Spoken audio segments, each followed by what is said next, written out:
Joe Rogan on Elon Musk Twitter takeover. The Joe Rogan experience. Let's hear what Joe had to say. About an actual situation like that happening. I mean, I don't know. Everything's so weird. Elon took over Twitter today. Like, we live in a simulation. No, that's the best. That crazy bastard did it. How about when he walked into Twitter's headquarters with a sink and said, "Let that sink in"? Dude, you're a comedian. Yes, that's him. I know. He's funny. We have like this. You're supposed to be a comedian, dog. You can't laugh at that. You're supposed to be a comedian, bro. That's crazy. That is literally the worst fucking dude, come on, bro. That is objectively that is objectively the lamest fucking thing you can do. I'm sorry. Joe Rogan is no longer allowed to fucking perform stand-up comedy after that, I don't think. They should ban his ass from the fucking Comedy Store. Laugh Factory only for this unfunny motherfucker. He's a genius, buying Twitter and sending rockets to space and trying to get to Mars. Elon Musk is very smart at one thing, and that is making dumb people think that he's smart. That's the only thing he's good at. Like, homie has never done anything that was like, in any meaningful capacity, genuinely his own product. He lucked in to a bunch of different tech fields and then just failed upwards over and over again. He has always bought his way into every company. People think he like invented Teslas. It's crazy to me. He's like Bizarro Steve Jobs. No, he's exactly like Steve Jobs. Not Bizarro Steve Jobs. Steve Jobs was fucking dog shit too for the most part. It's not like he invented the iPhone. You know what I mean? He was a very good marketer. And Elon Musk is not a very good marketer, even when the product that he is marketing is himself. Steve Jobs was definitely more competent than Elon Musk, though. That is true. Well, we're hoping we can get our girl Megan re-established. Free on Twitter Megan. now. Yeah, free Megan Murphy. Free Megan. There's so many. Yeah. People were like, there's so many people that need to be reestablished. So, I mean, James Lindsay got booted, I think. And somebody was like, this is like when the Joker let all the prisoners out. Yeah, but it's not. It's not, because well, it's not the Joker. Well, if you see them as like political prisoners, it might be.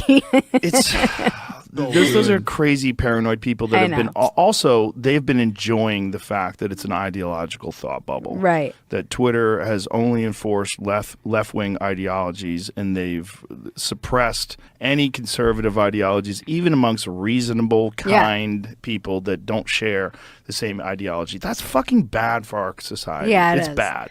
I'm not a huge proponent of like the parallel economies either. You know, I don't know that it's good. You know, you what do you mean by parallel economies? This is like the term that everybody's using, particularly on the right, because it's valid as these places like PayPal and financial institutions are saying you can't, you know, if you say this or step out of line, we're going to fine you. There's this idea that you're going to have to create a parallel economy in order to function, essentially. So don't give your money. The irony is that literally is just like people duping dumbass Republicans into like buying into whatever dog shit app they have. Also, of course, ironic because like PayPal literally does more to just like stop sex workers from operating on their platform than anything else. If you're getting kicked off of PayPal as a conservative purely for your conservative point of view, you have to be like an out and about Nazi, I think. Like there's no I've never heard of PayPal even like doing anything like that other than for sex workers. I mean, I think the Daily Wire did it with the razors. They had like Harry's razors. Yeah, they did, and Jeremy did some razors. So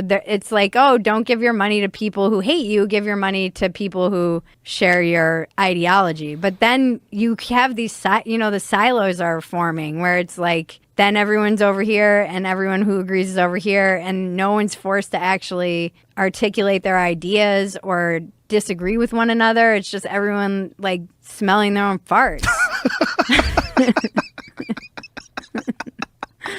It is, though. Yeah, it is. That's not healthy. No. Well, that's what Elon wants to bring back to Twitter is reasonable exchange of ideas.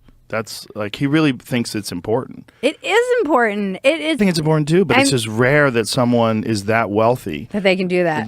That can do that. And also, he was very left-leaning for most of his life. Yeah. Until really recently, the pandemic in particular, and the way people have sort of enforced these ideologies, regardless of whether or not the science supports it. Yeah. And he thinks it's bad, and I think it's true. I think we have a real problem with discourse, particularly like discourse on Twitter, right? Like if you post something and then someone posts something that opposes what you say, like, and then you got to like formulate it. Like some people don't want that. So what they would like to do is silence the people that have opposing viewpoints. And then you get all this positive feedback from all the people that agree with you. And you're like, yes, I want to amplify that because that feels good. I said the right thing.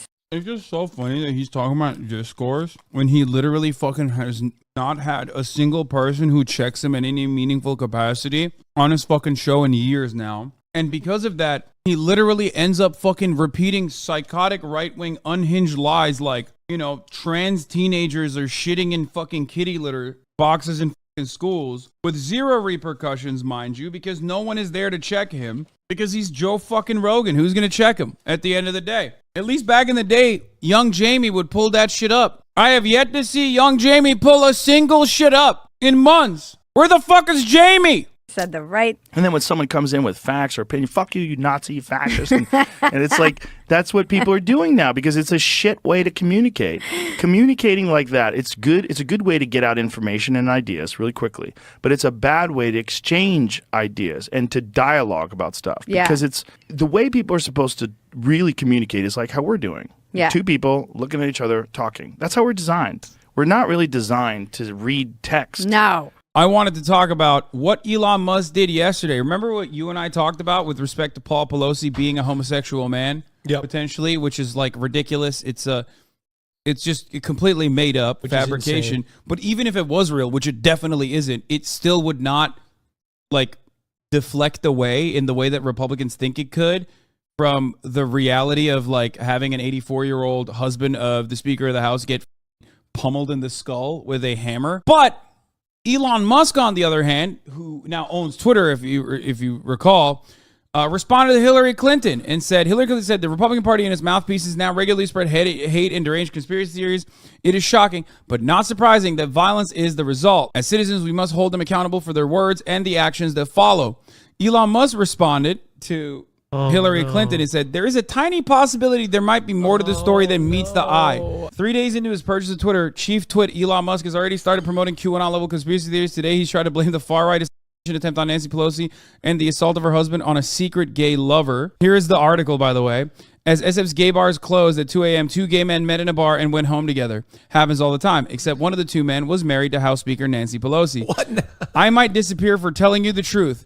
If I do, you'll all know why. But here's what really happened this morning in San Francisco. This is the article that Elon Musk posted. An article where this guy is saying he might be disappeared for telling the truth about 84-year-old Paul Pelosi going to a gay bar. This exchange between Hillary Clinton and Elon Musk should kill any remaining confidence advertisers had